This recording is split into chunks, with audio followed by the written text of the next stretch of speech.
He just took out the knife and he just came at me. Got locked to blow his arms. That is pretty bad, huh? It was her, me. So this will be reference case number 2020-3435. All right, so this criminal mastermind here has pushed me to my absolute limit. I've lost countless hours of sleep trying to figure out how he planned it, how he did it, and most elusively, how he got caught. This is Alejandro Rojas, being interviewed on February 19th, 2020 at the Renton City Police Department by Detective Jeff Waterhouse, who was specially brought in from the Clallam County Sheriff's Department, along with FBI Special Agent Ted Lasso, I'm not kidding, that's his real name, in regards to a murder that occurred several days prior. Rojas was picked up at work with no prior warning to maintain the element of surprise, and has no idea what the police have on him, how long they've been investigating him, or just how high up he is on their list of potential suspects. Spoiler alert, it's just him. He's the list. Waterhouse builds rapport from the very beginning of the interaction, showing no hostility or aggression, instead being friendly and acting like he's on Rojas' side. This behavior will persist throughout the entirety of the interview, which is a pretty common approach to interrogations, but Waterhouse in particular is so good that later on he manages to seem as though he's helping Rojas out and truly believes he's just another victim, while literally accusing him of murder to his face at the same time. It honestly gets a little silly, but the dude's just that smooth. Meanwhile, Ted Lasso, I know, let's get through this, occasionally throws in a question or two, but mostly fulfills the role of the stoic, observational FBI agent, intimidating Rojas and putting on additional pressure just by being there. You'll see what I mean as we get more into this. Okay, so basically, we'd like to talk to you just about you picking up, and the name, can you pronounce the first name for me? I'm sure I'm going to mess that up. Dioneth? Yeah. I've heard it pronounced a couple different ways while doing the interview and everything. So yeah, if you could just tell me about that and what's going on, what the plans were. Well, that day, on Sunday, she called me, saying if I could buy her a ticket, because I owed her some money. Because I went to Mexico, and she let me borrow some money, and she said if I could buy her a ticket. So I was like, yeah, I'll buy you a ticket for Monday. So I sent her the money, and she sent it right back to her, like, no, you didn't buy it because I don't want to tell my aunt she was living with my aunt. Okay. And where does her aunt live? California. Okay. You know where? Like San Pablo, California. San Pablo? Yeah. Okay. And I bought her the ticket, and she came on Monday. I picked her up at 8:30, and we took off to the Fort the Queen. Go ahead. Yeah. So, wow. Okay. And on our way there, we got pulled over by a cop. Oh, no. Yeah, we were almost there, and we got pulled over, and I got a ticket because my driver's license is suspended. But he let me go, and I got a ticket there. We got there, and she was waiting for some friends. Okay. But they never got there until Tuesday when I dropped it off. Okay. Tuesday. We came back on, that Monday we were there. I didn't want to go really, into the, what's called, to the Olympic State Park, or the one that, There's state forest? yeah, Or national forest? National Forest. National Because our park. truck isn't all drive, and I don't want to get stuck. So we were just driving around the roads and stuff. We came back to the gas station because we were gonna stay on the side of the roads up there. We were gonna stay there, but it was freezing out there. Oh, yeah. It gets cold. Yeah, we came back to that Chevron that next to the casino. Yeah, sure. Okay. We stayed there, and then a couple hours later, the security guard came up to us that we couldn't be there, so we left. They kicked you out of the parking lot? Yeah. Really? Yeah, because you can't stay there. Where were you parked at? On the side of the, kind of like in front of the market thing that they have there. They kicked you out of the marketplace out of there. parking lot? Mm-hmm. Did he give By the casino? Yeah. Okay. Yeah. Did he give an explanation for that? Yeah, he said that no overnight that you can stay there. You weren't there overnight. Nah. How long were you there for? Like 4 hours. Yeah. Yeah, it was. Yeah, and then he kicked us out. So he said there was a rest stop a couple miles down. I couldn't find it. So Which way?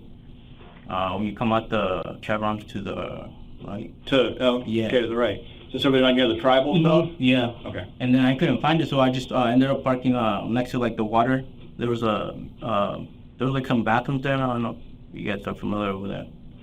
You make the right. So that place is on the left then? Yeah. There's like some bathrooms there. Okay, And then, but we parked on the other side, and we stayed there the night, and then. So you get kicked out of the Longhouse, but you Yeah. don't get kicked out of the place. Jamestown Travel Place. Really? Yeah. Because they're owned by the same Oh, really? thing. Yeah. Yeah, because the security, we're just. So security never showed up there? No, Oh. we stayed there. Okay. What truck was it? It was a Silverado. Silverado? And is that your rig? Yeah. Okay. Yeah. So where do you guys sleep in that? Is it like a crew cab? No, it's a single cab. Just like just sitting down, stuff like that. Oh, okay. All right, and then what? And then the next day on Tuesday, she said that her friends were there, because that Monday night her phone didn't have service, Okay. but she had her Mexico phone, like a phone from Mexico, Okay. because she had just gone from Mexico like a week ago, and she had that phone and So I'm a little confused. Did she come up with two different phones? Yeah, because in Mexico she stayed there like for 2 months, Okay. and her phone got cut off. We heard she was T-Mobile, and she had no. So are U.S. phones a T-Mobile phone that she's got one in Mexico? Is that right? Yeah, she got Okay. she got a Mexican phone over there. She was there for 2 months. And that's a cell phone? Yeah, Do you have that number? no, No. I just have the number that she used. So the T-Mobile one? Yeah. Okay. And then I guess that's where she was talking to her friends, but I never asked who they were, because I was just like, So you're just the wheel guy? yeah. Okay. And I was more like scared, because the state trooper was like, if I see you driving again, you're gonna go straight to jail. Right. Yeah, and he took pictures of the truck and everything. I was like, it's the only red truck here. Okay. All right. You So know, I was more like worried about the ticket. How was I gonna get back home? Than asking, who your friends were and stuff like that. what? Okay, so for both my own sake and yours, I'm going to quickly summarize what the police have asked about and what Rojas is claiming happened so far, as it can be kind of hard to follow in some places. The police are inquiring about the disappearance of a 21-year-old woman who they know was associated with Rojas, named Dioneth Lopez, who I'll be referring to as just Lopez from here on out, so I don't have to butcher her first name any more than absolutely necessary. They know that Lopez was with Rojas on the night she was last seen alive, which is the particular night in question that they are asking about now. Rojas claims that she called him several days earlier and asked him to book her a plane ticket from San Pablo, California, where she lived, to Seattle, Washington, where he lived. Rojas said that he owed her money from some kind of previous arrangement, so he first sent her the money to book it herself. However, she apparently wanted to keep her aunt, whom she lived with, from finding out about this trip, so she sent the money back and asked Rojas to book the ticket himself for her. Being a great guy, Rojas happily obliged. Lopez apparently stated that the purpose of this trip was to meet up with some mysterious, never-before-heard-of friends in the middle of the night. Not seeing issue with this, Rojas didn't hesitate or ask any questions. He simply booked the ticket, picked her up at the airport, and gave her a ride to meet with her new friends. However, on the way, Rojas was pulled over by police for driving with a suspended license, but the police let him go with a warning, which was very fortuitous for him, not so much for Lopez. So we're going to call that close call number 1. Anyway, after getting to where she was supposed to meet her friends, turns out they mixed up their days and actually weren't going to be there until tomorrow. Whoops! So, what do they do in the meantime? They can't just park their truck in the mysterious spooky woods for the night. Initially, they were just going to park on the side of the road and sleep, but it was a little chilly, so instead, they found a gas station, grabbed some snacks, making sure to use their debit cards to leave a paper trail and be clearly seen on security camera when doing so, and crashed out in a nearby parking lot. But then, a few short hours later, tap tap tap, close call number 2. A security guard finds them, asks what they're up to, but being the suave gentleman that he is, Rojas talks his way out of it, and they let him go again, directing him to a nearby rest stop instead. As you'll come to see though, Rojas is total shit at finding places, so they never managed to make it there either. They ended up parking in some other lot in the area, sleeping for a few more hours, and then heading back to finally drop Lopez off with her mystery friends, who contacted her on the second of her 2 phones that she keeps with her, which is registered in and used to primarily communicate with people in Mexico. Okay? Got it? Perfectly legit so far, right? Okay, cool. Let's go. So she had a plan to meet these people? Yeah. Mm-hmm. So on the ride from the airport here, did she discuss that plan with you? About what she was going to do, what the plan was? Did she have anything with her? Yeah, she Like had belongings? Yeah, backpack. Just one backpack? Yeah, it was like a sports bag, you know. Like a hiking one, or are we talking like a school backpack? No, it was One with a drawstring? God, I'm striking out here, man. like you know those basketball backpacks, like the long ones. Oh yeah, like a duffel bag type thing. Oh, okay. Yeah. So with the square one, or was it the round one? Round one. Round one. And what color was that? Purple. Purple. Yeah. Were the handles a different color? No, they were black. They were black. Yeah. Purple bag. You remember what kind of bag it was? Nike, Reebok. Adidas. Adidas. Yeah. Okay. Anything else? So she got like all her clothes and everything Yeah, in it. everything in there. Yeah. Do you know how long she planned on being? Well, Here in I bought Washington? the ticket. Okay. Yeah. So was it round trip or was it It one was way? round trip. She was supposed to leave on Wednesday at it was 7:30, I think. Supposed to be on Wednesday? Okay. Okay. What flight was it? I mean, was it like Delta or whoever? American Airlines? American Airlines, I think. Yeah, because I just bought the ticket and then I put her information and I put her email, so everything, all that stuff went to her. Went to her. Mhm. Okay. Yeah. Okay. Do you know what she flew out of? San Francisco. San Francisco. The San Pablo is where? It's south or east of there or something? We're at San Pablo. You've never been there? No, Oh, okay. Okay. So what's your relationship with her? Met her like 2 years ago. Like 2 years ago? Yeah, 2 years ago. How? I mean, it was like, I met her through a friend, and then we started talking. Okay. And we kind of had a thing, but okay. You know, it was just like, Okay. well, I'm married, you know, and my wife and everything, but Right. she doesn't know about like me talking to her. About this, Yeah. right, yeah. We would talk every day on the phone. We would message each other. We just had a lot of things in common because Okay. she was sick and I'm sick. So did you guys go to school here together? No, I met her 2 years ago with a friend of mine. Oh, so yeah, because you're 23. Okay. Yeah, sorry about They that. used to work together at a Mexican store in Federal Way. You did? No, she did. She did. With who? With her friend, Leo. With her friend Leo? Yeah. I don't know if I can... Who's that? Well, that's my friend, and I met her through him. Oh, okay. Yeah. Leo's a male? Yeah. Okay. Do you think that's somebody we should talk to? I mean, they stopped talking because Okay. he was trying to hook her up with a couple of her friends. Oh, okay. Yeah, they stopped talking. Yeah, so he'd Yeah. be useless. That's pointless. Did you go to school here? Yeah. Well, so you've been here in Renton for a while? Yeah, I went to school here up in the Highlands. No, I don't. Sorry, man. I'm way out of my element here. We're way out of here. That's why I was like, I didn't mean to press you at work, but you know, the whole drive to over here, we may be over here. I'm like, man, I hope the guy can talk to us because it's a long drive. Yeah, it is. So did you drive around or take the ferry? No, I drove around. You drove around through Tacoma?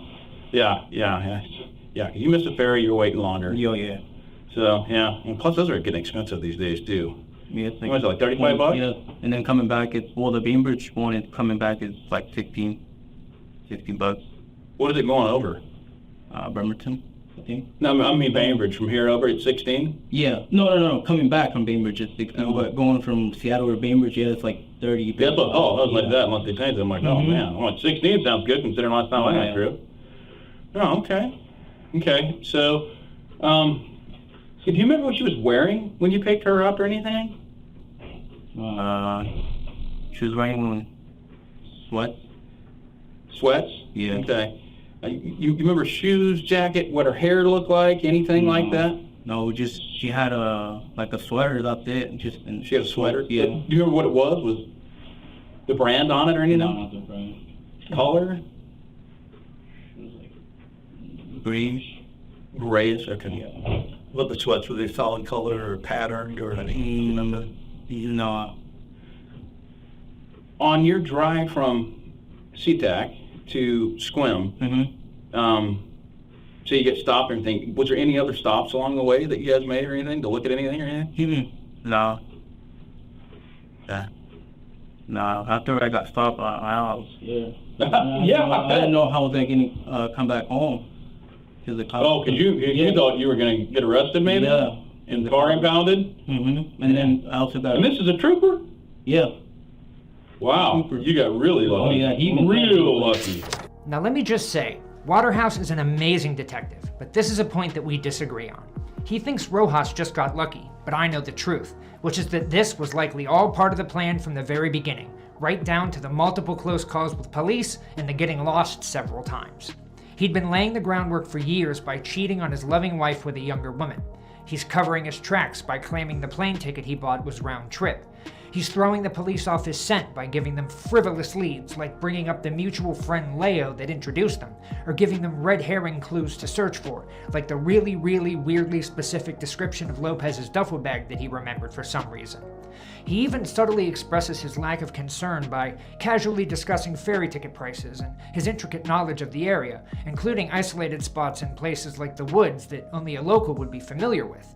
It may seem like he's a bumbling moron painting himself into a corner with every poorly constructed falsehood that he spews, but he's really just on a level that the rest of us can't fully comprehend. He's like a Francisco Goya painting, unnerving and haunting and confusing, but you just can't look away. Yeah, he's like, hey, I'm gonna give you a huge break here. Because the truck that, the tabs were expired since 2018. So the tabs, and it wasn't under my name, and my license was suspended. So was that the justification for a stop, or were you speeding? No, I'm speeding. Oh, yeah. What did he get you at? 5 miles over the limit. 5 over? Yeah. I think it was a 45, and I was going, no, it was a 40, and I was going 45. For 5, Yeah. Wow. Okay. So you guys are at the Longhouse, and I may have missed this, and it's my fault, man. We're so tired from doing this, man. Yeah. You're at the Chevron next to the casino, which is the Longhouse. Does that ring a bell? Was the plan her friends were supposed to meet you there? No, they were gonna meet us like, you know, when you come out, you take the left, you pass the casino, and then you turn left again. Like there's like a electric thing on the side, like towards the entrance to the park. No? You remember the road name? No, I don't remember the road name. You remember what color the building was or anything? No, it's just it's a fence, and then on the middle it has it's like a generator, I think. Big one. It's on the left. I am losing it. I'm at a loss. No. Yeah. It's like passing the casino. It's like the second road into your left. How much further past the casino? Like half mile, quarter mile, mile? Like, best guess. Quarter mile.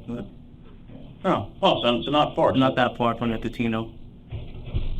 And then, they were gonna meet. Did you pass another hotel or anything? No. On the left? No, my goodness. Huh.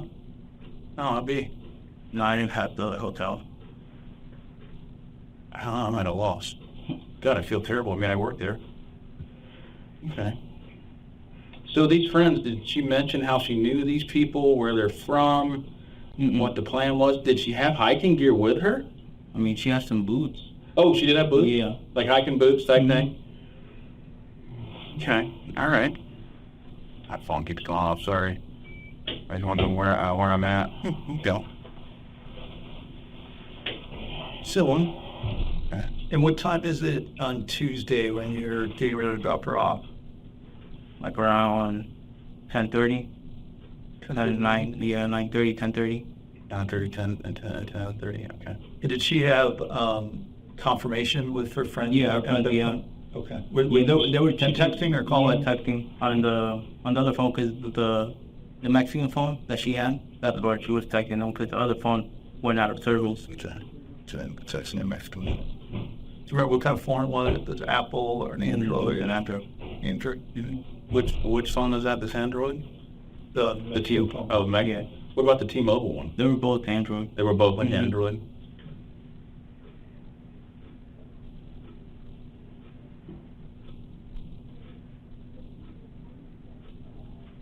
And how did she seem when she left? I mean, tell me how that went, how you dropped her off, and... I mean, she seemed pretty good. Okay. Yeah, she did get a message from her aunt asking her where she was at, and she was like, "Oh, I'm in Seattle," and that's all. Because her aunt messaged her, I think. So she told her she was in Seattle. She's actually in school, meeting these people at hike. So her aunt had no idea. Had no idea she was over here. Because her aunt messaged her. She told me that her aunt messaged her that to go turn off the stove, and that's when she told her, "I'm not at the house. I'm in Seattle." Yeah, she didn't have a really. So you dropped her off somewhere Mhm. without seeing these people? Yeah, And she never called you back or anything? she never called me back. Yeah. Oh, wow. And then after that, a couple of days passed, and then this guy named Armando messaged me asking if I knew where she was, and I didn't know him like that or anything. Okay. Yeah, because to her family, she never talked to me or anything. Okay. To her family, I didn't exist because everything was just like so secretly Oh, okay. between me and her. Okay. Yeah, When you say message, are you using social media messaging or are you using text? not the text. Yeah, Were you guys communicating at all by social media? no, Just text? yeah, text and call. Okay.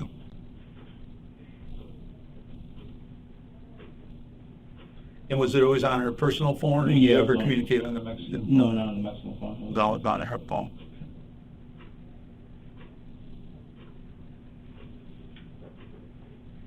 Do you have any relatives out here anywhere? She did. When she was here in Federal Way, she lived with her aunt that lived at Federal Way. You know what her name is? No. No. Okay.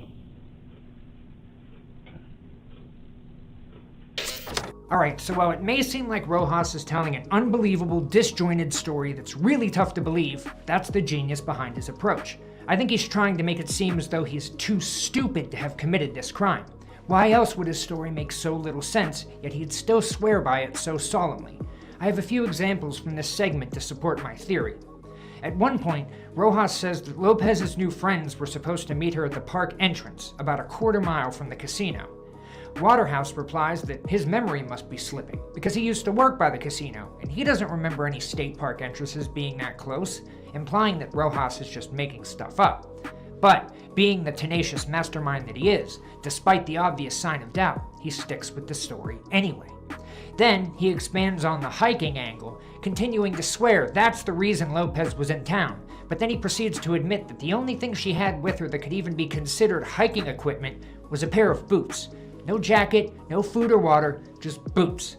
He also mentions that Lopez was trying to keep this trip a secret from her family, because we all know the first rule of hiking is to never tell anyone close to you where you're going, when you're going, or who you're going with.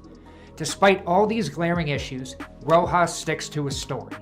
And finally, moments after explaining how the trip was kept a secret and how Lopez's family barely knew of his existence and the few family members that did really didn't like him, he claims that a few days after she disappeared, her cousin Armando messaged him pretty cordially, asking if she was with him or if he knew anything about where she was.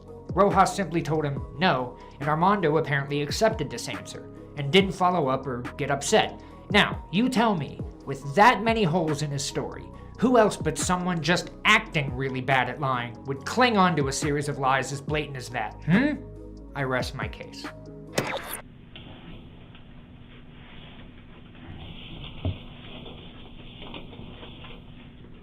Have you, so Armando called you? Yeah, he messaged me asking if I knew who she was, but then I thought they didn't know about me. I was like, no, I told them I was like, no, I don't know. But then I didn't think it was that serious until her mom called me. I mean, she didn't call me, but she messaged me. She was like, "Oh, are you Alec? You know anything about my daughter?" And I was like, I called her because I didn't know it was that day. Yeah. And I called her and I told her what was going on, what I had doing. No, what? Yeah. And who from her family reached out to you? Do you remember, friends or family? Her mom did. Mommy did? Yeah. Do you know where her mom's from? Well, she's in Mexico. She's in Mexico. Do you know where? In Jalisco. Okay. And do you remember what day she called? Sunday or Monday of this week. Oh, most recently. Yeah. Okay.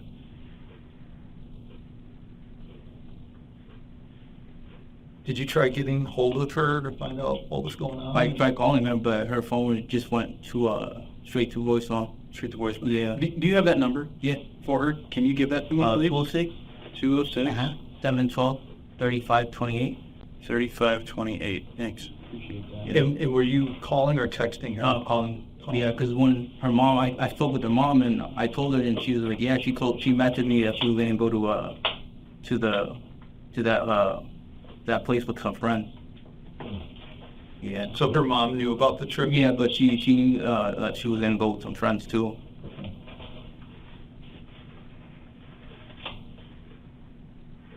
Do you know if mom was in contact with the friends or knew who the friends No, were? she didn't know who the friends were either. Did she ever talk about who her friends were out there or named at all? Or No, the only one that I could think about is when she was living here in Federal Way and with her aunt.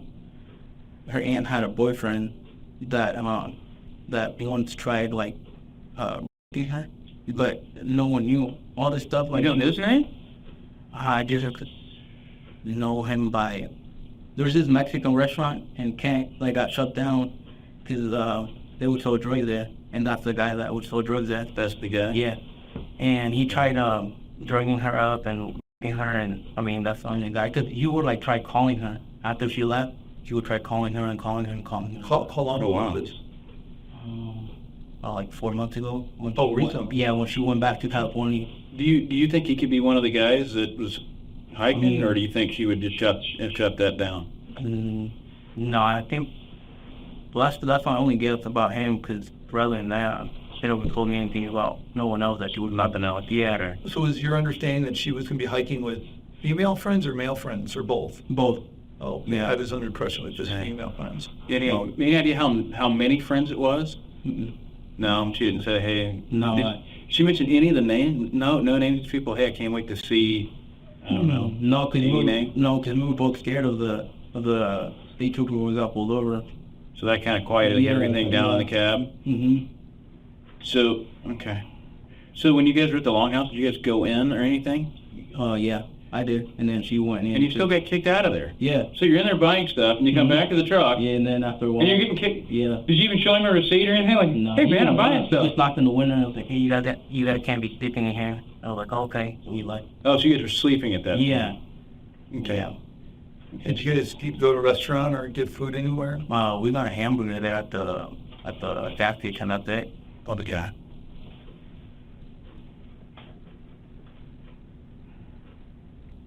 Did she have food for the trip, for the hiking trip? Yeah, she got food. Well, I took the food.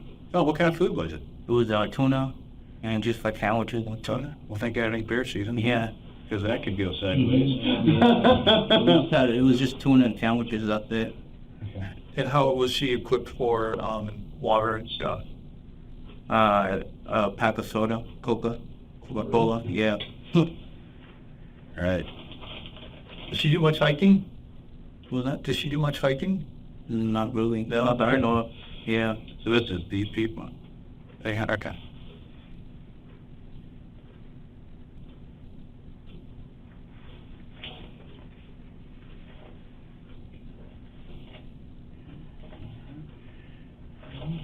So when you dropped her off, can you describe exactly like how that went down? Where was she just standing along the road when you drove Yeah. away? Was she going somewhere? Yeah, we were driving around there, and we had to come back like towards the entrance because that's the only place we would get service. Okay. So we came back, and then she messaged her friends like, "Oh, you guys almost here?" And they're like, "Oh yeah." And then they send her a location where I don't know. Have you guys been in there? And that And where? I'm sorry. What location are we at? we had to drive back to Back to where? Like towards On the highway or? Yeah, to the highway to get service. And then like once you go back in, there's two ways. Two ways. Yeah, so we took the one going down, and there's like a river there, and that's where I dropped her out there. How far are you from the highway then? At that spot, you know? Just guessing. Like We're thinking miles, yards, football field, probably like 8-minute drive an 8-minute drive. Yeah. Okay. from the place where we got service. Were you guys on pavement the whole time? Yeah, because I didn't want to get stuck with my food drive truck. I don't want to. Really? And she felt confident that this was the place that her Yeah. parents were going to meet her? Mhm. She didn't seem concerned at all or anything like that? And did she have all her stuff? Yeah, she had all the stuff. Okay, she didn't leave anything Yeah, behind? no. So when you dropped her off, she had both phones? Yeah, she and both. And they're both working and everything's cool? Okay. Mm-hmm. And was she charging her phones like through your car, or how was she keeping her Yeah, phones running? in the car. Okay. Okay, so they were charged at least when you dropped her off, Yeah. your understanding? Okay.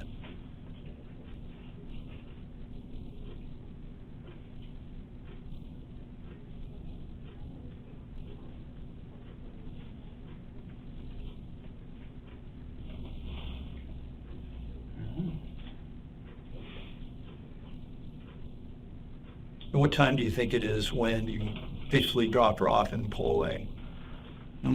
Like around 10:30, 9:30.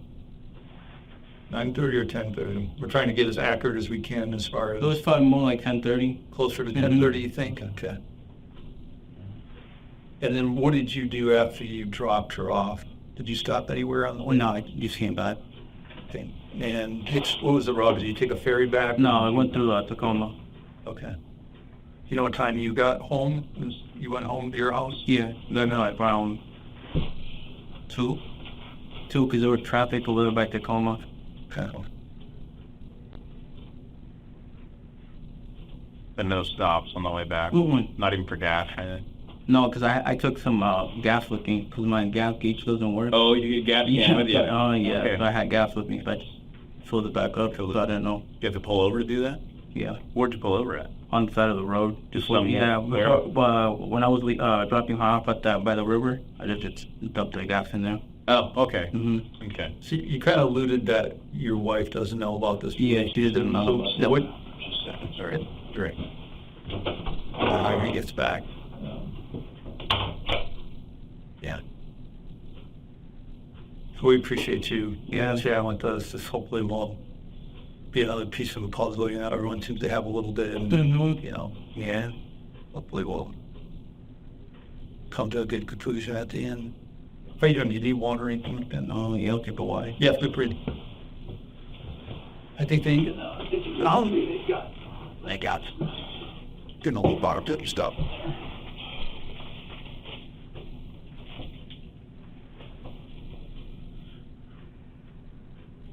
You've been in the Renton area your whole life? Mm-hmm. Yeah. Yeah.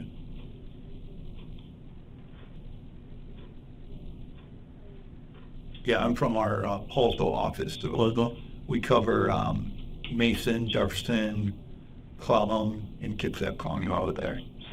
Yeah, I got family living up in Bainbridge. Oh, did you look at that? Yeah, yeah. Bainbridge is nice, super expensive. Oh, yeah, it's expensive, yeah. Yeah, my grandparents started that restaurant up in the Bainbridge area. Which restaurant? Cafe Roar. Oh, really? Yeah, that's my grandparents. Okay. Yeah. No desire to go into the restaurant business? No. No, I tried it one time, I don't think it was easy for me. Yeah, yeah. I like working outdoors. I mean, Yeah. I could be outdoors more than I am, but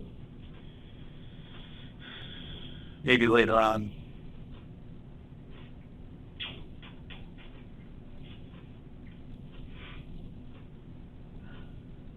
So you guys have other work lined up, later this Yeah. week and stuff? Okay. How is business right now? I mean, economy's good. I mean, Yeah, pretty good. coming. Yeah. Good. But I feel really bad that our stop there kind of. Yeah, Fucking then you freaked out after you got left. Yeah. Yeah, we're trying to, speed as much privacy, and Mhm. we didn't know that there was something on there or some.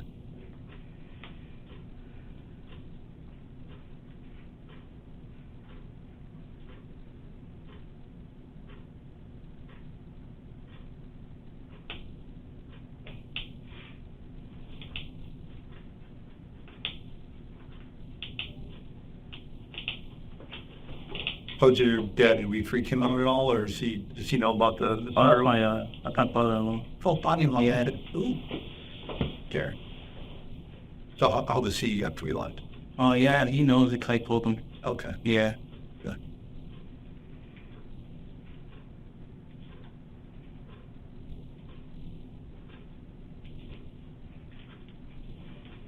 You guys have any kids or anything? Yeah, I got two. Boy, girl? Boy. This segment is just another example of Rojas spinning his yarn to the detectives, masterfully deceiving them and expertly attempting to throw them off his trail. He drops a bombshell, offering up yet another potential true culprit for the crime at hand. Lopez's aunt's ex-boyfriend, a man who apparently abused Lopez during the time of the relationship. A perfect potential fit, or just another red herring? Another example, Rojas mentions how he never went off-road during his drive with Lopez that night, because he was afraid his super masculine, not at all overcompensating pickup truck might get stuck. While this may seem like an insignificant detail, and just something weird to mention unprompted, it's actually a brilliant defensive move, as Lopez's body was discovered in a wooded area off a dirt road. So by preempting these details, Rojas has managed to subtly proclaim his innocence yet again, as well as offer police another suspect, all without raising a single eyebrow.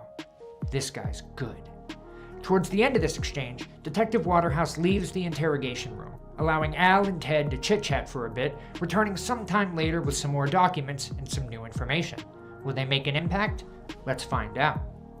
Okay.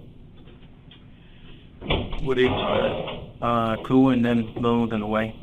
Yeah. Thank you. Sorry about that. What I was going to ask you is, knowing that your wife doesn't know about this friendship with her, where did she think you were for that day or that night? I just told her I was gonna go to work. Oh, okay. Yeah. Do you have to go overnight often, or? No, I called her. I was like, cause I had told her that I work in Everett. Well, I used to work in Everett, and I told her I was gonna stay over there. Okay.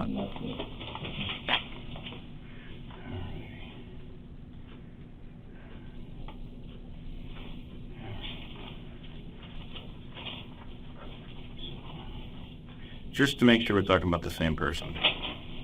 Mm-hmm. Yes. It's possible. On the right? Yes. Yeah. Yeah, you've been really honest with us about everything, man, just, you know, about the stuff at the airport. Like, And, I mean, that's your truck, right? And that's her, right? Mm-hmm, yeah. And then we got that's her with her suit behind what you were talking about. Yeah. This is you, Mm-hmm. right? And then this is you guys. That's the pickup truck. There. Yeah. Right? Yeah. Yeah. Yeah, some of this we were just seeing how truthful you can be, man. You've been really truthful with it. Yeah, like I told them all the time, you know, whatever I can do, because she was a really good friend of me, and, Right. you know, I barely saw her yesterday that they found her body yesterday, and I saw on Facebook, same 5. Right now. I was gonna call her mom, but I didn't know she knew that. She knew. Yeah, she could message you and telling me if I need her and stuff like that, so. And then her brother messaged me yesterday too, asking if I knew what she was, and I told him, you know, that's what I know. That, right. But you again go to the restroom. Yeah. Same glasses. You know, I gotta work. Yeah, what kind of glasses They're are those? prescribed. Oh, are they? Yeah. Yeah. Yeah, when I would come here. Yeah, he thought they look like mine. I've got Oakley slivers. No. Yeah, what are those?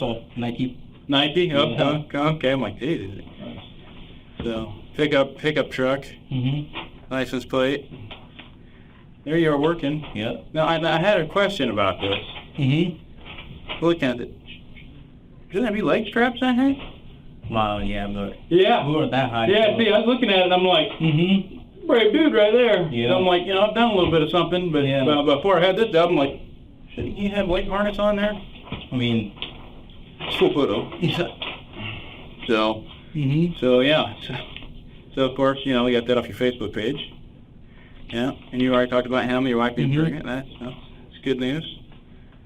It's good news. So, you know, so part of this is, you know, is you have been honest with us, and I think you've been honest to a point, because I think talking about this relationship, Yeah. with her is pretty It's pretty- difficult.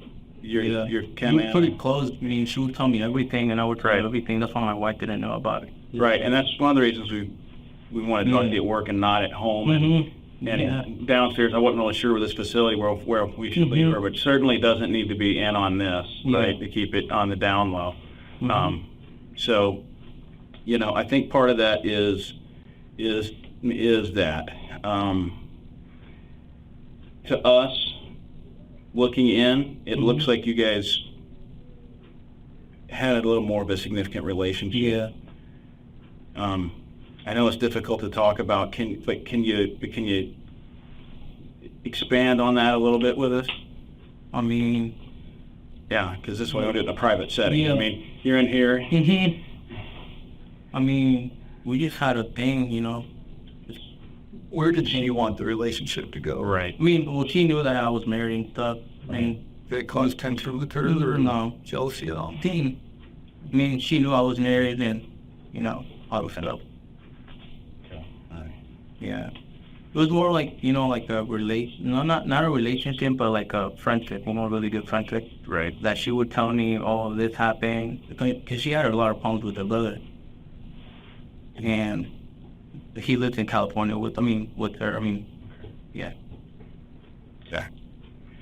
Okay, so what I'm going to get into now is just, I don't want you to panic on me, okay? But this is the thing. You've been really, really honest with us, and I want you to keep doing that. But obviously, we found you today pretty quickly, right? Yeah. Probably like how the hell they find us.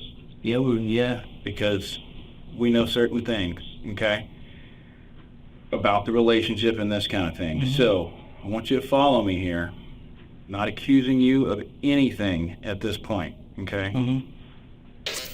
Okay, now before Detective Waterhouse starts getting into all this evidence that just so happens to make Rojas look really guilty and makes it seem pretty obvious that he's been lying this whole time, I want you all to know that that's still just part of the plan. He's a mastermind, I swear, and this is just a little bump in the road. And why is this locked? Hello? Are you in there trying to cover a case again? No. What did I tell you about going into my studio? I'm trying to expose the truth. Oh God, is this about Rojas again? That guy's an idiot who couldn't tell a lie to save his life. I'm not gonna let you misinform these people. I'm coming in. Okay, don't listen to him. Rojas is a genius. Think for yourself. Do your own research. Illuminati, fake news. Yeah, get out of here. Hey, sorry about that. That's my twin brother, Just Interrogations, who started crashing on my couch a couple months ago after his cruelty-free, cage-free, gluten-free vape shop / vaporwave cafe went under. Now he's decided to try to steal my YouTube channel since, according to him, anyone can talk to a camera about murderers all day. Just ignore him. He's mostly harmless. Now let's see. He was talking about Rojas. I knew it. It looks like he didn't get all the way through, though. This is actually right where the detectives finally start confronting Rojas, if I'm not mistaken. Okay, good. Disregard whatever that moron told you about this moron, and I'll gladly take you through the rest of this interrogation properly, showcasing just how much of a genius Rojas really is. Beginning with the mountain of evidence that, unbeknownst to him, police have had this entire time, waiting for just the right moment to finally play their hand. What we have is phone records. Okay, that back to your story, quite frankly, is you're in SWIM, right? So you're in SWIM, no doubt about it. Got you through the longhouse talking and all this stuff. Got you with Howard stuff, okay? So what we're looking at here is green and yellow is you talking to her. Okay? So your story matches, man. You're in SWIM, you're at the longhouse, and this is a tower for cell service. This dot is you. This is your phone. Exactly. Like, can you see that? Hey, go ahead and take it. Yeah, go ahead. So that dot is you. So looking at that dot, you can hold on that. That's cool. So, and here's another one, but I don't want you to panic on me. Because there's that. So that's the road you're on.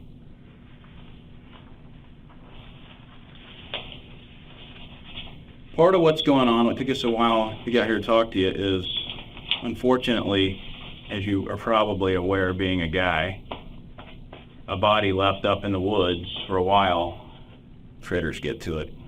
Body is not in good condition. Okay? It's really bad from animals from exposure, especially their face, head, anything exposed. Like, are you familiar with that process? Animals are starving. When you were up in the cold, right? They're up there, they're hungry, it's wintertime. Yeah. So that's what's going on. So up there, I believe your story, and I actually believe you're a little bit of a victim, like in this whole thing. Okay? That may sound a little weird, but I want you to follow me here. I think you were put in a bad scenario. Okay? By that right there, what I handed you, you're off the beaten path. And that dot is right where we found the body. So we're gonna put this together a little bit, and I can tell you a little bit about what I think, if that's okay.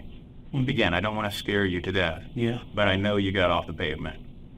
It looks like you guys are probably fighting about something.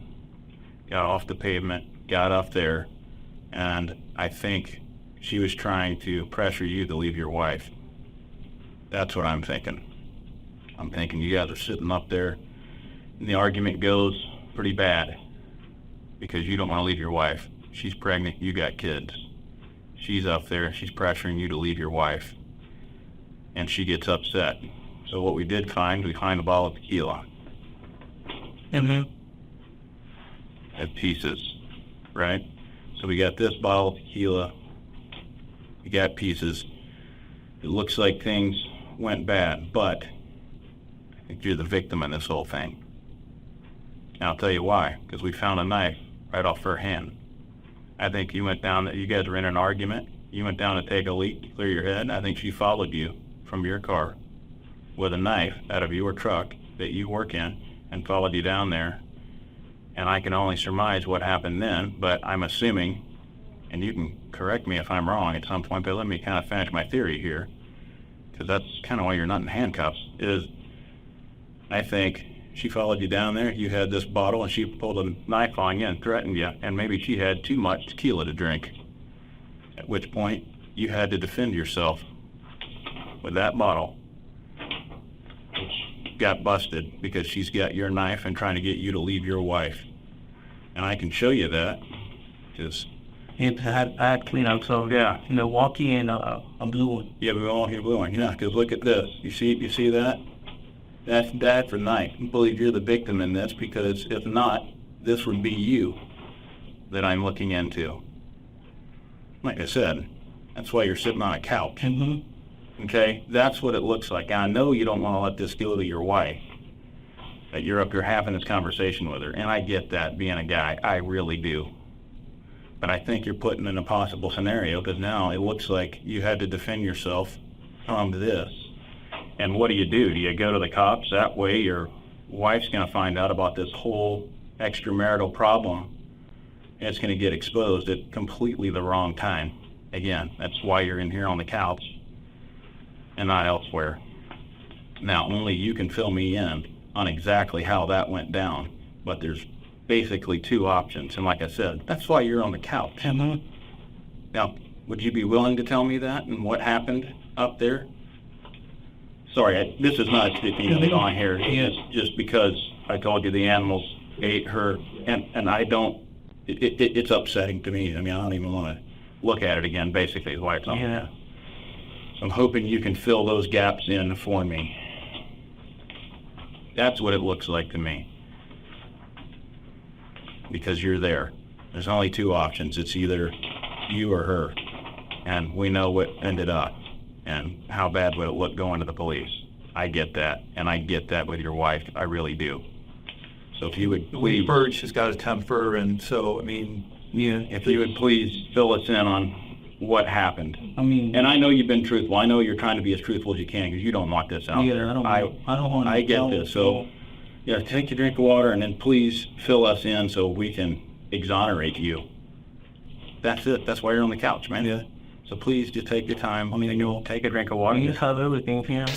Waterhouse just essentially dismantled everything Rojas has said so far and straight up accused him of murder, but he did it in a way that somehow still felt friendly and still has Rojas feeling as if the detectives are on his side.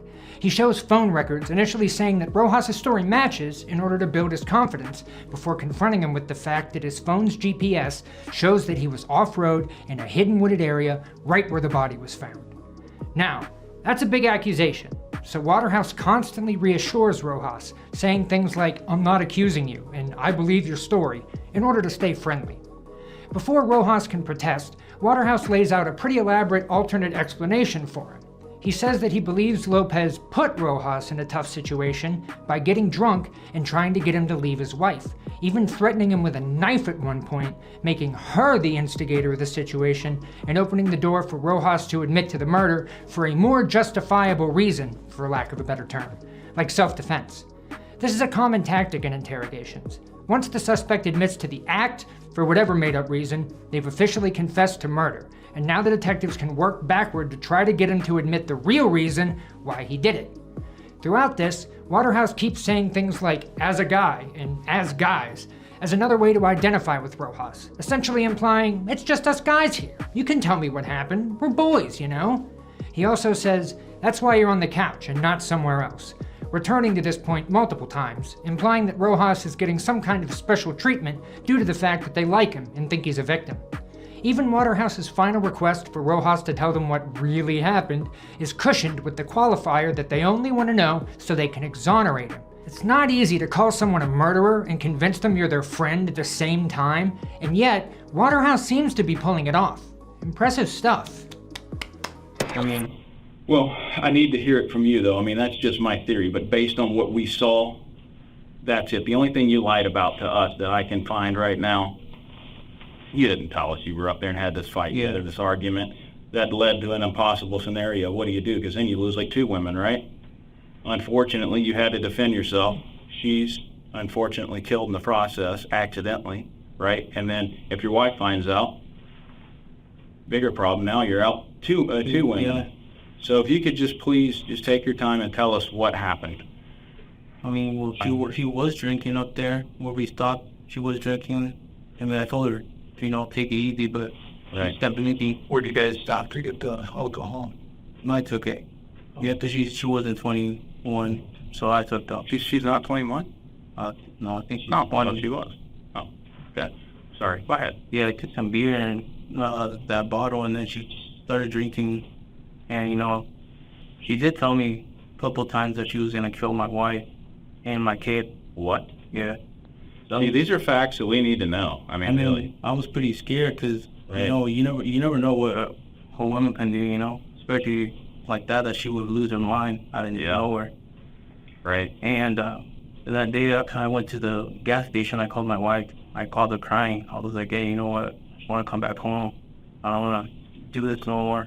Right. But I didn't tell her that I was with her. I just told her, I was like, you know what? Right. I just want to come home. I can't even imagine Yeah. that. So you're scared, your family, everything. Yeah, and I had and I get that, man. I really do. I deleted the video, but I had a recording of her telling me that she was going to kill my kid. Really. But I deleted it. I don't know. Yeah. Wow. Oh my God. Yeah, she threatened me a couple times like that and stuff. She knew where I lived. And she would come over here and just bark outside. She's holding you hostage, Yeah. basically, with the information of this extramarital affair. Yeah. Okay. So you guys get up there. She's drinking a lot. Yeah. She gets sideways. Tell me about that scenario. Well, she just came up to me and we were just talking, but she was already drunk. It was this Tuesday morning or Yeah. Monday night? Tuesday morning. What time was it? Around 11:30. 11:30. So she's tying it on because Yeah. you guys are talking about what you're going to do with the rest of your Yeah, life. because I had told her, I was like, you know what? Yeah, because you just want to break off I and told she's her, upset. like, yeah, you know what, this can't go on, I'm just done with you. And she just started threatening me. Tell me what she said. What did she say to you? She said that if I would leave her, she was gonna come to my house and kill my wife and my kid.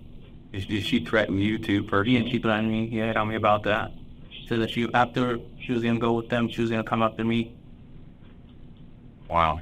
Have you ever known her to be violent before? Yeah. What she would tell me is that she would get into fights with her brother. No. She would just lose it.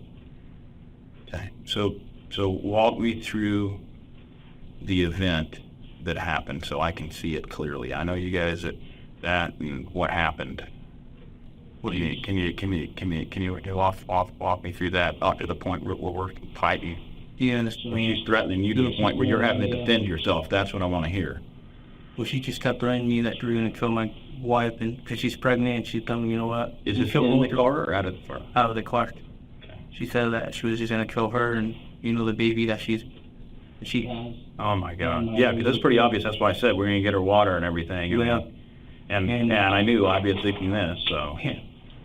And she just took out the knife and she just came at me. Oh my She God. never got me. And where's this at? Right outside the truck. Right outside the truck. Go. Like where? Like in the parking lot? No. No, But where? Where you prepare. Okay. Yeah, up in the wood, okay. Okay. So she headed out, Yeah. left hand or right hand, you remember? I assume right, but Yeah. Right hand. She just came at me and what actions was she doing? like, what do you mean? Like, With the knife, I mean, is she coming up to, like, how close is she? yeah, Is she making... we were pretty close, but I saw her when she was coming with the knife, so I moved. So she tried to stab She you? tried stabbing me. Yeah, and she Did she stab you? No, she didn't stab me. Okay, so you have no injuries at all. She hit her, she was gonna kill me at her. She kept repeating. So what was your response when she tried to stab you? Went under myself. I know this is painful for you, but I need to know specifics. Well, Because I can't see the body. The body is destroyed by wildlife. I don't know, except with you. I mean, there's a little bit that I know, but not a whole lot because of the desecration of the body, man. I don't even want to get into it, really. yeah, and then she tried stabbing me, and I moved, and then she came at me again, and then we started like forcing each other, Okay. and then I tripped, and then she came at me again with the knife, so I moved, but she just couldn't get me, and then after that, she fell and she hit her head on the truck, and because he was already like fainting on everything. She hit her head on the truck? Yeah, like on the side of the truck.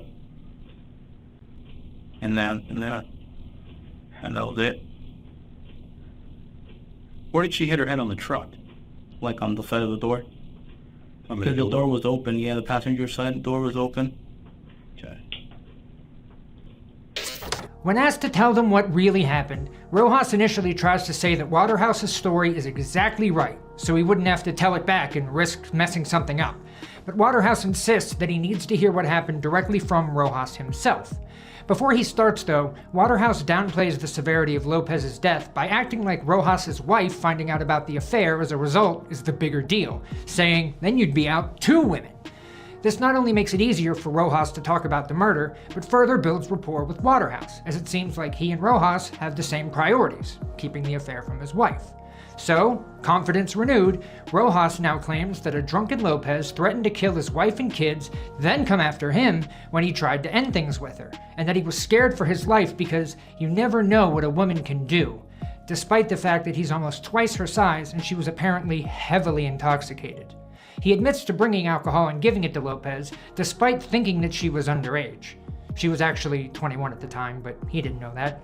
Regardless, this shows that it's likely something he had done before, meaning he knew that she would drink if he brought it, thus making her more vulnerable and, in my opinion, showing clear premeditation on his part. He was apparently so shaken by Lopez's threats that at one point he called his wife crying, saying he didn't want to do this anymore. But he didn't care to elaborate on what this, the affair, was, and apparently she didn't ask. He and Lopez continued to argue until things escalated to the point that Lopez full-on attacked him with a knife, trying to stab him multiple times.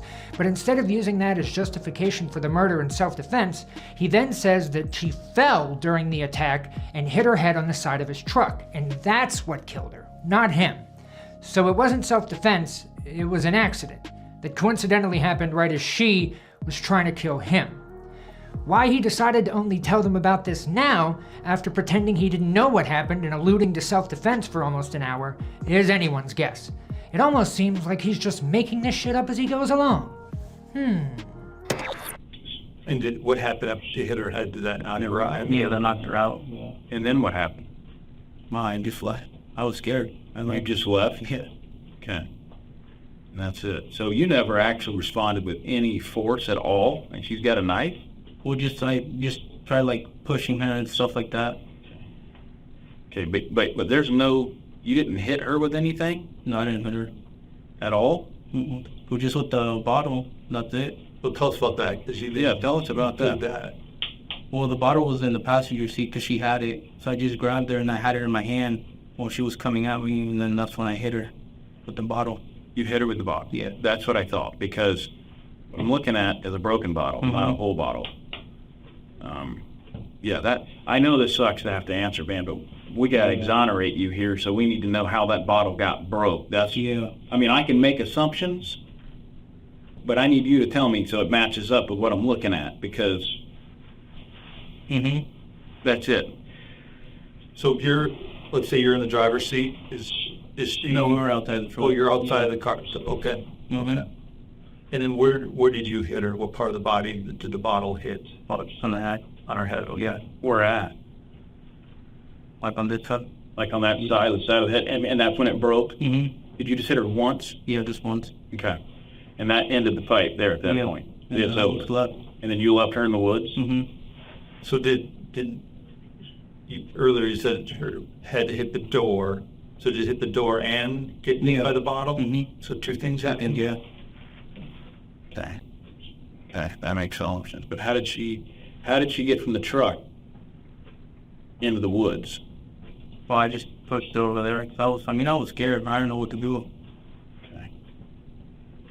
Okay. And, well, tell us what happened. So this red knife is definitely yours. Yeah, that's mine. That was in my truck. So, okay. Yeah. And you had another knife, I recall you saying, is that right? Yeah. What is it? Or do you have it? You have that knife? No. You said a blue? Yeah, blue knife. You got a blue knife? Mm-hmm. You know what brand that was? No, I didn't have. Okay. Okay. Okay.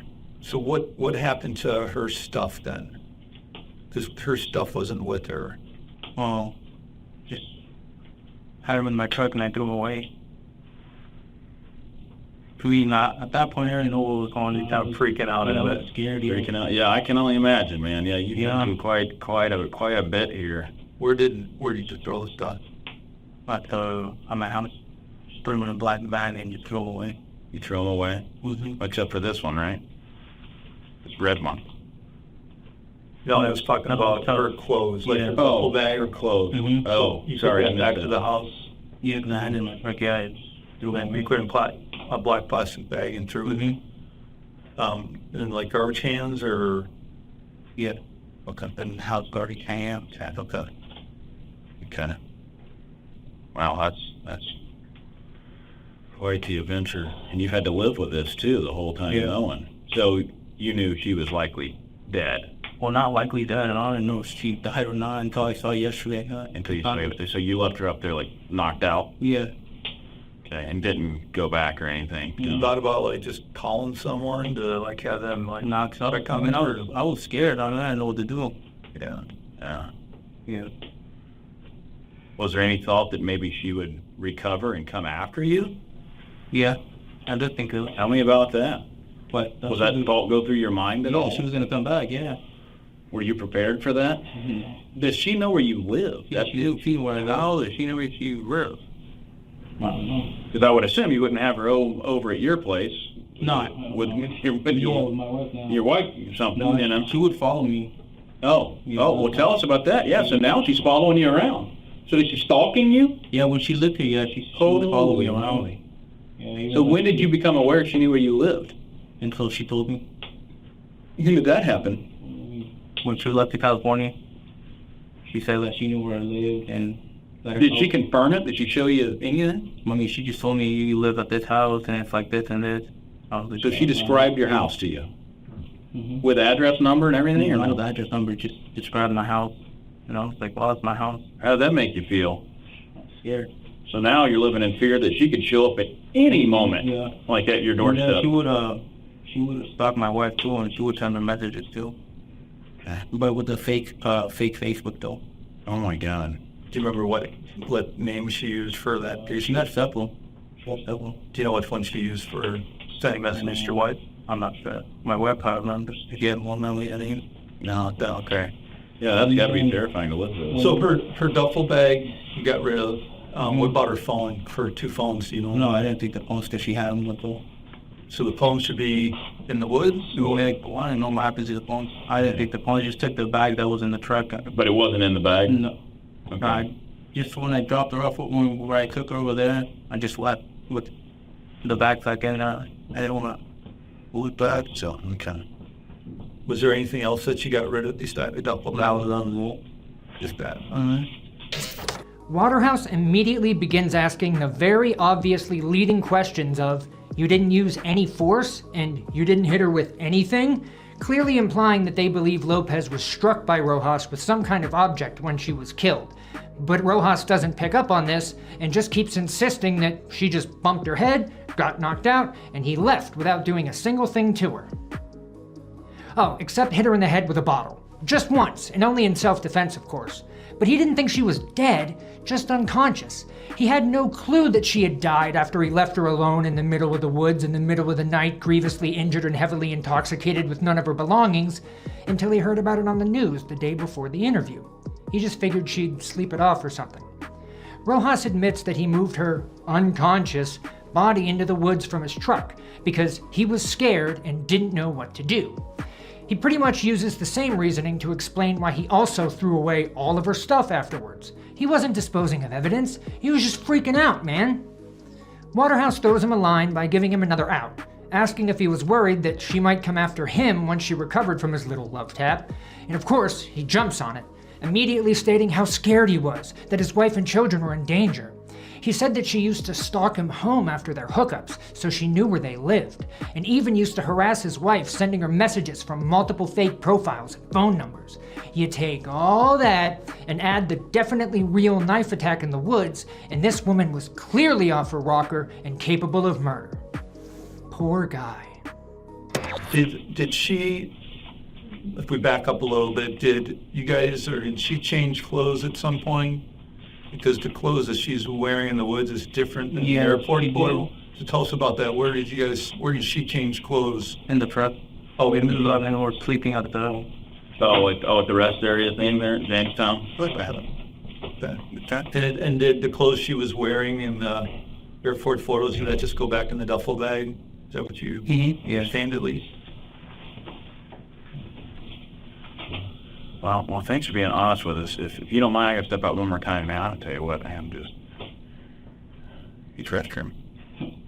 You query anything? Yeah, anything? Yeah, give me just a minute. I'll be back. We'll have this up. We'll get you out of here, okay? Mm-hmm. All right, great. Yeah, so just give me just a minute. Oh.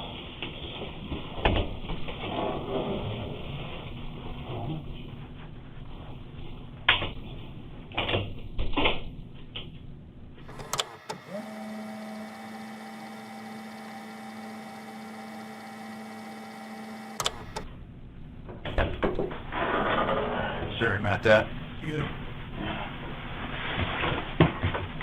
bite down one. Come in. You all right? Yes. Yeah. Not much longer.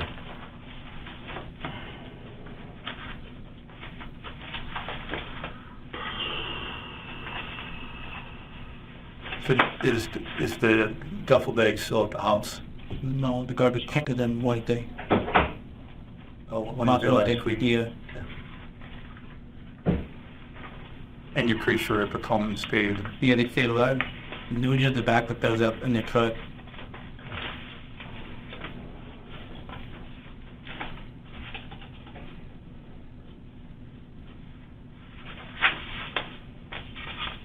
You were just eating you up when the family was calling and asking you under, and then you gotta be tough, you know? Is this the blue knife? Yes, blue knife. That's yours? Mm-hmm. Yeah, it wasn't put there. Was in the truck? Like, where out in the truck was that? Top by the light. By the light? Yeah, and where was the red one at? That one was on the passenger side. Passenger side door, like the little map pocket thing? Mm-hmm. Okay. Yeah, because I would always put it there because that's where I had my harness and stuff on the passenger side, back seat. So I would always have it there. Yeah.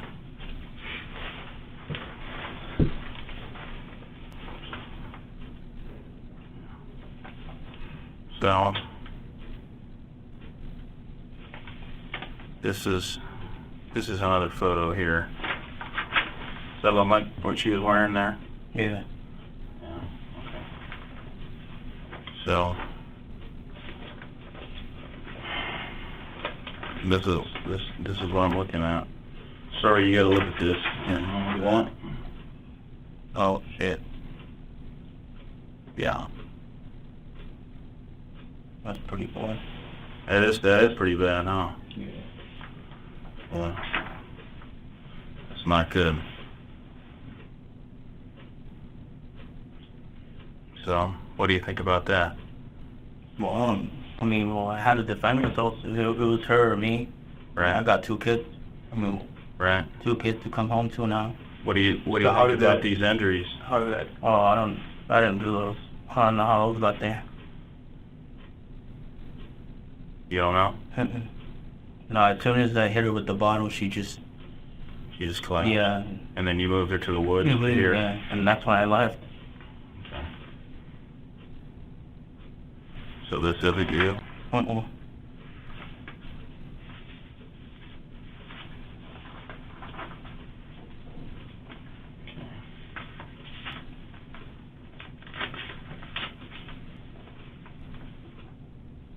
And you didn't get any injuries on yourself when she was coming at you? Any cuts or bruises or anything that you can show us? Can I see your hands? Like, you mind if I photograph your hands? Yeah. And if there are injuries from her, please point them out, and that definitely helps substantiate your story. Just so I can say it to you. They would not take any glasses off just so I can see it to you. Thank you, sir. I appreciate that. Just gonna have a second here, we're gonna get both hands. And then, can you turn them the other way? You get some old scratches here, is that from anything, or Well, yeah, probably the east finger. what do you think that's from? Well, she tried to scratch me, probably scratch on the tail. Okay. I also have one right here in my chest. I don't know. Okay, give me 1 second. You just have their hand, and then what I'll have you do, I'll just have you lift your shirt up. Is that all right? Yeah.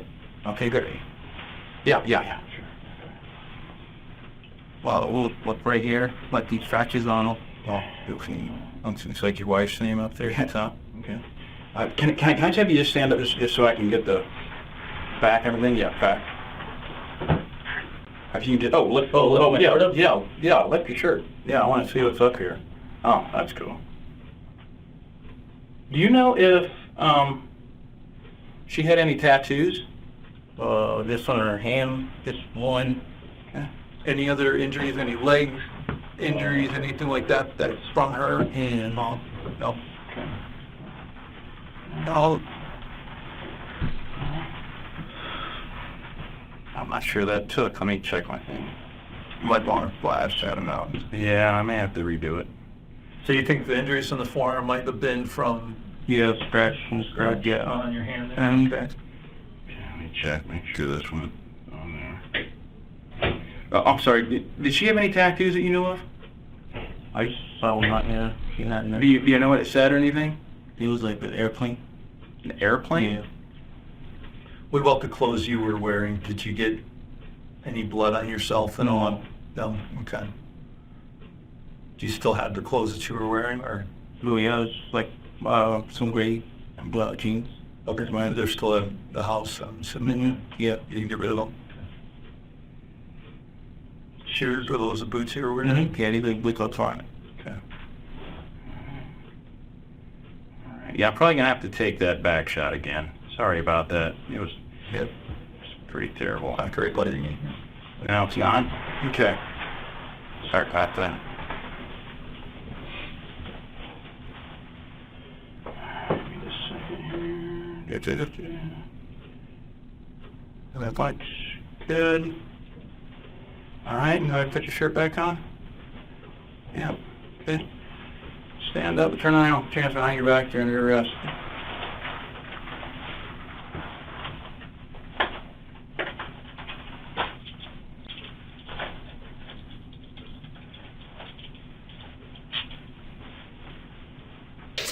Man, is it satisfying to finally see Rojas in cuffs.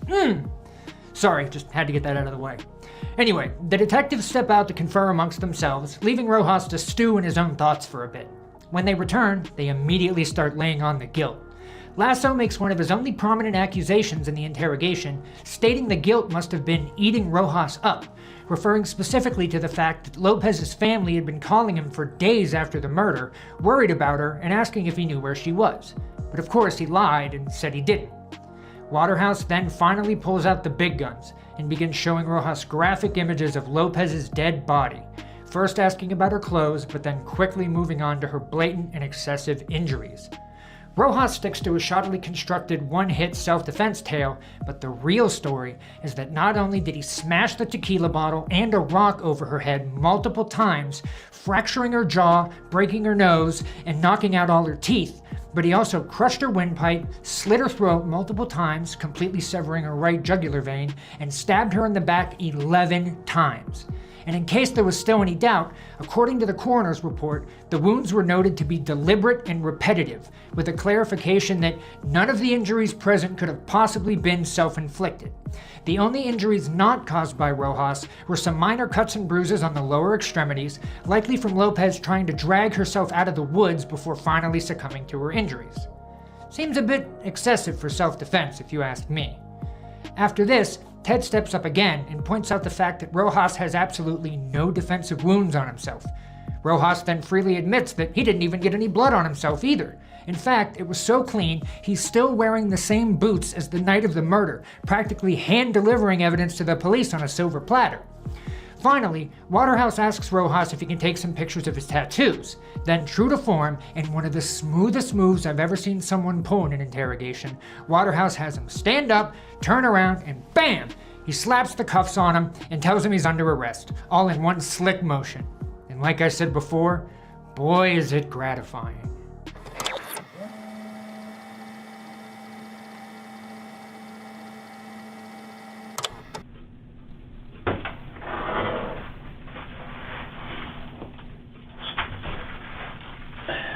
So, I mean, he told us a ton, you know, all what happened in the Duff. Based on, you know, the wounds and what happened with the body and stuff like that, you know, there's more to it. Is there anything else that you want to, like, just make right for her family and explain? No. Seems like a bad scenario to be in, for sure. Yeah. Done. And I've your heard. lot continues, like, I'm sure. Yeah, I'm sure the fear for your family was real.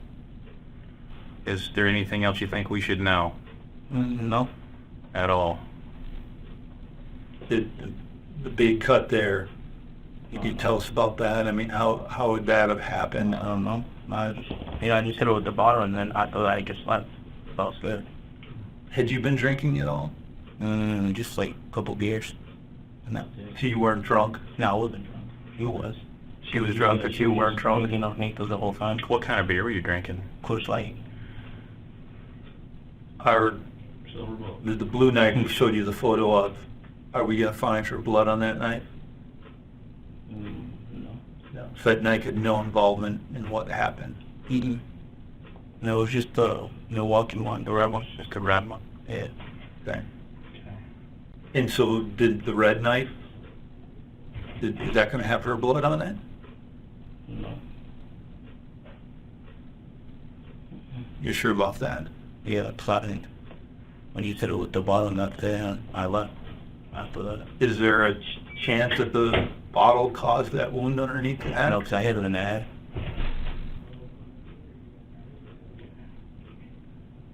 Anything else you think we should know? We didn't ask. I'm shocked these guys did ask this question. No. She's got lots of wounds on her arms. Can you tell us how those happened? Probably looked it up. Yeah, usually when the wounds are on the back of their arm, they're trying to protect themselves. Yeah. Just hit it with the bottom up there. That's why I bought it. That was twice, right? That's it. Mm-hmm. Was she, when you left, was she bleeding at all? Yeah, just from the head. Okay. From what wound he described to us? Well, the one there, everyone that hit with the bottle, the one that hit with the bottle. Was a lot of blood loss, or do you remember? No, I didn't even look. I just got on the truck and left. You think she was still breathing at that point? Yeah, I'm pretty sure. You think she, because you saw her breathing, saw her chest moving, or? Yeah, funny moving, yeah. Okay. Was she moaning? Was she saying anything? Was she asking for help? No, just breathing, but like, she fainted normal. But breathing, I just left. She was breathing around. Yeah. And no thought of like, just calling 911 anonymously and saying, hey, there's a woman up. I mean, at that, when that thing happened, I could just think of just going home. I didn't think of nothing else. Yeah. That's a long ride home, Yeah. a couple hours. Mine's got to be just racing at that point. Mm-hmm. Yeah. Is there any thoughts on the ride back or anything? Yeah. Yeah, what? Yeah, tell us what was going through your mind, on the ride back. But what happened, it wasn't like a good ending. I rather just heard like tell my wife that I had something with her than that, Right? Yeah, everybody wants that. And after life changed. Because now look at that now, and I'm in handcuffs and that 2 kids like.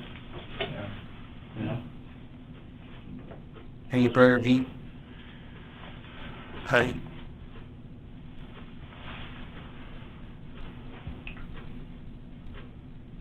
Yeah. All right. There's nothing else you think we should be looking for evidence to help exonerate you or anything? Is there anything else that would help? No. Now's the time. Now, you can ask my wife.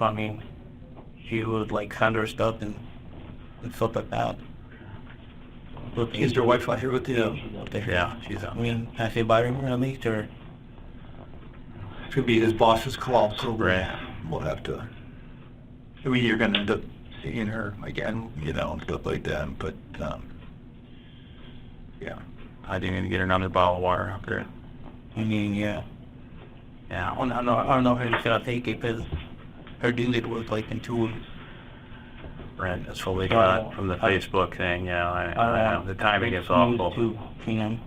I know. Timing is awful. We've had like 5 miscarriages. Oh my God, I'm so sorry to hear that. Yeah. And Jeff, I'll hang in here. Why don't you check with Dyer? See. that sounds good. Thanks, bud. 7:05 right now, just so you know. Dudes.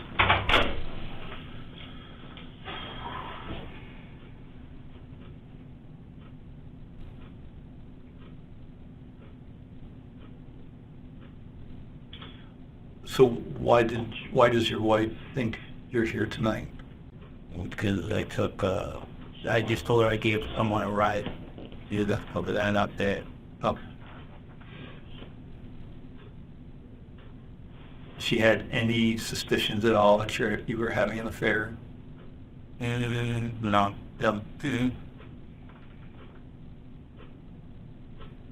You guys have sex at all that night on that trip?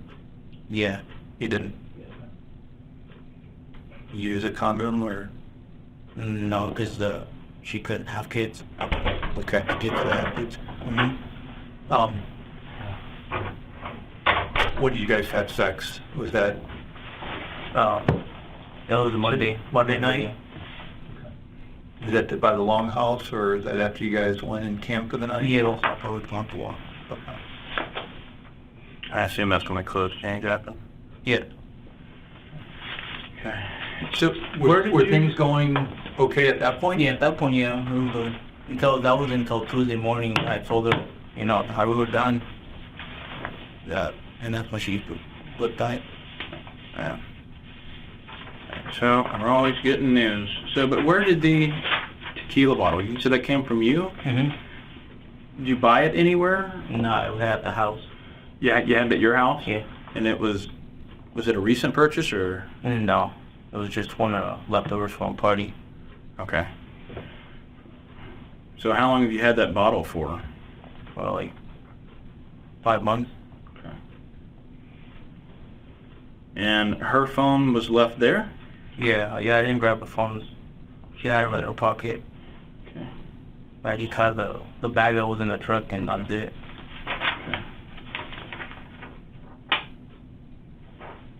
This is cell phone data. Mm-hmm. This shows you going from T-Tac out there and back. What it also shows is her phone with your phone. That's why there's two dots, a satellite beep sitting going back to your place. Would you please tell me where her cell phone is? I threw it away. You threw it away? Mm-hmm. Yeah. So it was in the duffel bag? Yeah. Okay. Yeah, because we got the information coming and you did it and that's it. Are you sure they were in the duffel bag? Yeah, they were in there. How do you know they were in the duffel bag? Because they called him. You saw them? Yeah. Like, did anybody else see them? Mm-hmm. Okay. And when you said throw away at your house? No, I didn't throw them away. I threw them away just on the side of the road. Just threw them out. On the side of the road where? Here in Renton. Here in Renton? Where in Renton? I threw one away over there on the side of the road, and the other one I threw away at 7-Eleven. That's at the 7-Eleven? Yeah, garbage one. What you thought, what street? No, I'm not sure about the street, but it's the one closest to my house. The 7-Eleven. Your house has whose phone? Her phone? Yeah. Which one? Do you know which one you threw where? No, I didn't know. I just threw one away over there on the side of the road. I don't think that's how about it. Where's the other one on the side of the road at? I don't know the street. I know. Is it on this side of the water? It's in Renton? Yeah. Could you take us to that phone? I mean, if it's still there, yeah.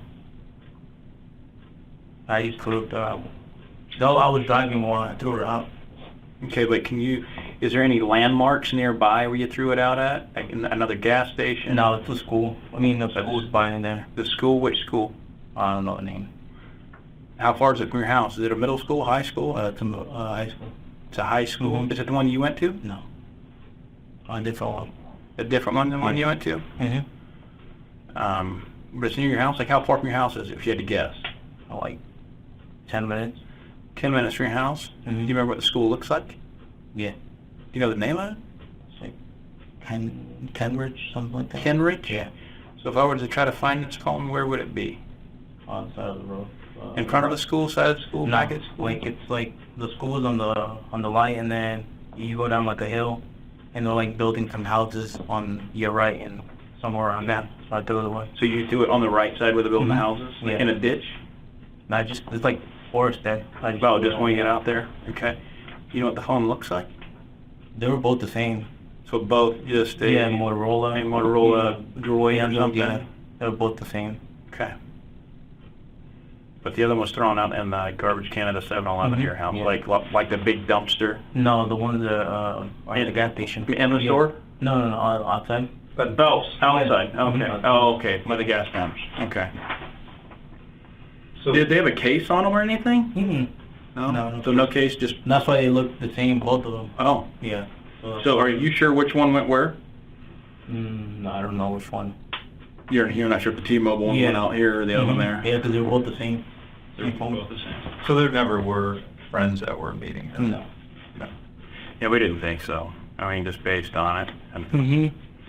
well, thanks for cooperating with us and talking to us and what have you about it. Yeah. I'm sure it's got to eat away at you for a while, just the fact you had to do that. No matter what anybody else thinks, just the fact you had to do that. Pretty bad. Yeah, so, okay. I got everything else. Want to do the time? Yeah, so, I don't know where the date and time. It's going to be the same date. Date is February 19th, 2020. Time is now 7:14 or 19:14. Step out. Shut this off.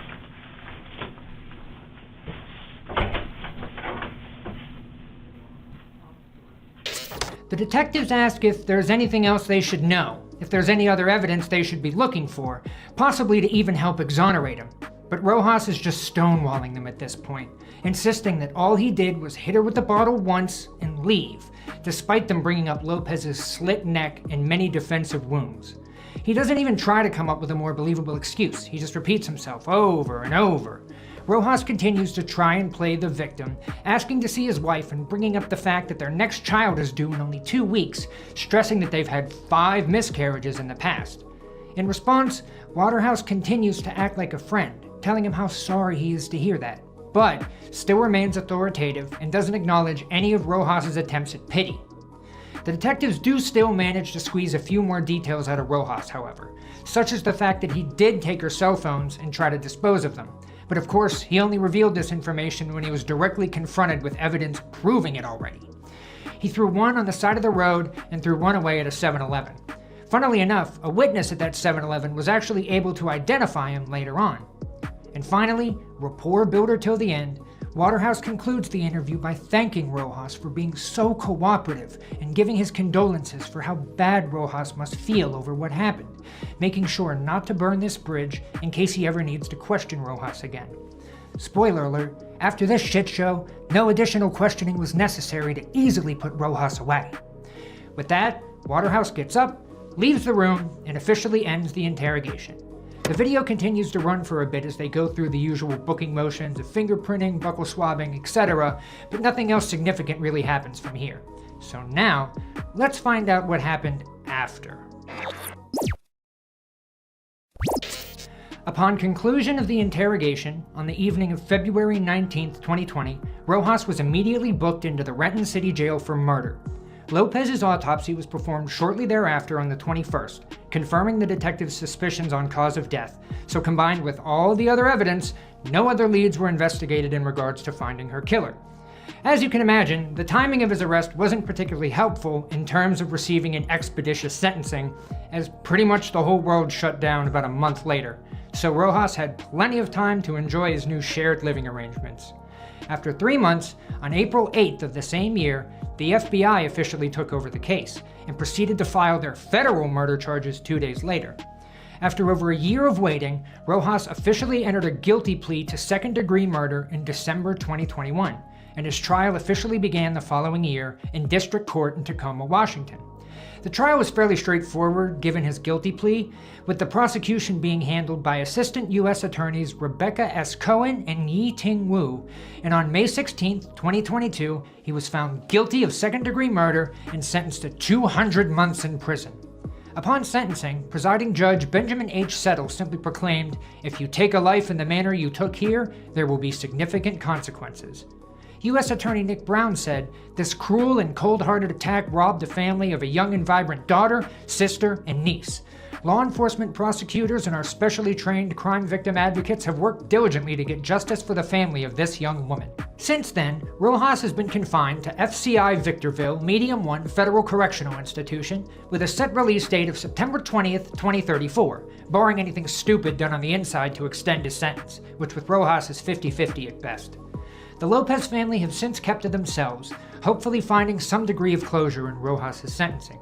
He still has nearly a decade left to serve, which, while it's a good thing that he was caught and convicted, in my opinion, given the brutality and heartlessness of his crimes, isn't enough. He ruthlessly murdered a young woman with her whole life ahead of her in cold blood and received only a term of 16 years and change, including time served. Meanwhile, there are people serving 25 plus for things as minor as drug possession. The justice system definitely isn't perfect, but I guess we should try to take some solace in the fact that he at least got something. And thanks to videos like this, the whole world will hopefully know what a simple-minded Cro-Magnon monster he really is. May his actions torture him for the rest of his days, and may Dioneth Lopez's soul find rest wherever we go. I've been Just Interrogations. Thanks for watching, and have a good one. Hey everyone. Thanks for hanging in there, as usual, waiting for Season 2 to finally come around. I hope you enjoyed the video and found it to be worth the wait. This is a case that's been on my radar for a while, and was actually covered by my good friend Damon Varial over on his channel some time ago. So when I reached out and told him I'd like to take a crack at covering it, he was kind enough to give me all his materials and resources on the case, which was very cash money of him, and I'd like to thank him a bunch. If you like interrogation content and haven't already checked him out, you're doing yourself a major disservice, as he's genuinely one of the best in the game, and also just a really good dude. I also sincerely apologize to you all for how long this video took to get out. I've unfortunately been continuing to deal with some serious, unforeseen health issues that have made it difficult to work on the channel at times. But despite having said this before, I'm finally feeling better and getting back into the swing of things. So expect to see more regular, new content from this channel in the near future, such as shorts and live streams, like the one we did before this premiere, which you can check out the recording of here if you missed it, and the conclusion of the Arch of Beak trilogy, which I will link to here in the future once it is out. It means the world to have such a supportive audience, and the income from this channel is what has allowed me the flexibility in my schedule to spend time in the hospital and consulting with specialists as I need to. So please know that I'm incredibly grateful. And on the note of how awesome you guys are, if you're ever struggling, please remember that you matter and you're loved. Whether it's depression, anxiety, addiction, bipolar, schizophrenia, or any other health struggle you may be dealing with, know that there are resources out there and help is available. One of my go-tos that I like to shout out for help with addiction and other mental disorders is SAMHSA and their website and hotline. If you're going through a dark time and need to talk to someone, you can call them anytime, 24/7, and they'll both listen and provide you with available resources in your area. Never resort to a permanent, hasty solution to what will certainly turn out to only be a temporary problem. There are people who care about you, who love you, who will help you, and who would miss you. I'm one of them. Anyway, enough with the sappy stuff. Time for the plugs and supporter shoutouts. If you'd like to support the channel by becoming a member on YouTube or by subscribing to my Patreon, both of which have gotten major Season 2 overhauls, for as little as $1 a month, you'll get your name in my video's descriptions just like all the wonderful people down below. For a bit more, you'll get your name on the screen, like these fine folks. And if you really pony up, you'll get a personal thank you from me. For example, I'd like to personally thank Heartbreaker Heartthrob, Paulette Raggio, and Rawisha Douglas.